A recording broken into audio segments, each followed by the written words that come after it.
Firefighters say they are making some progress battling the wildfires in Northern California. In all, the fires have consumed more than 220,000 acres, an area larger than New York City. More than 5,700 structures have been destroyed, and at least 41 people have died, making it the deadliest wildfire in the state's history. The wine industry and the tourism business connected with it are trying to take stock.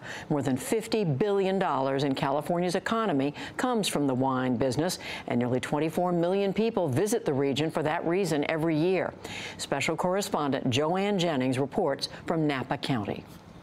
The Mayacamas mountain range creates a natural barrier between Sonoma and Napa counties.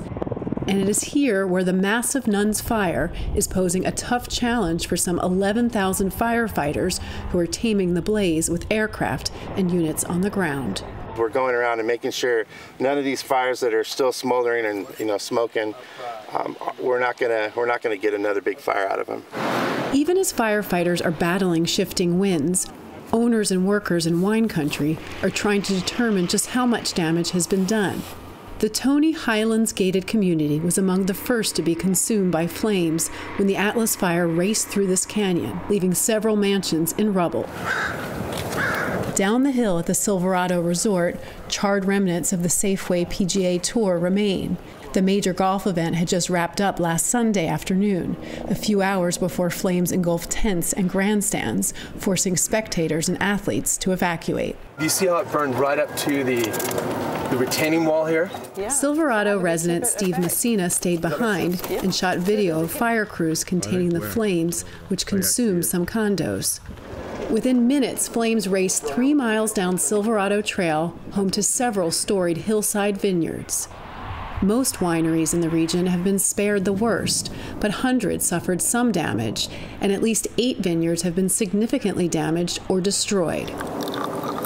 Pierre Barabant, who has been making wine for the family-owned Signorella estate for 20 years, rushed to his winery as quickly as he could. I jumped in my truck, came down, and when I was driving down, I saw the hill all flaming.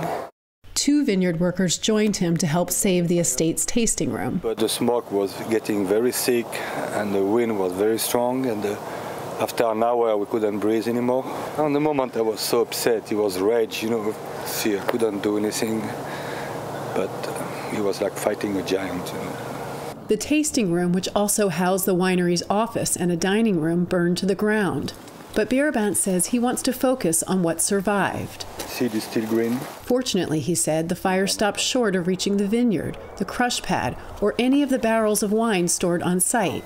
95% of this year's grapes were already picked.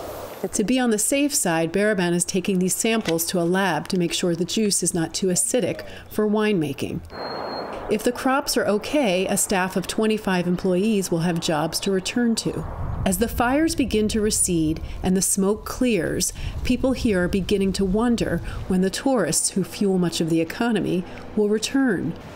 It's a serious concern for Andrew and Jenny Schluter, who are self-employed and are raising a young family. I do wine tours and transportation for people, and my business started to do really, really well. I was on track to have the best month ever.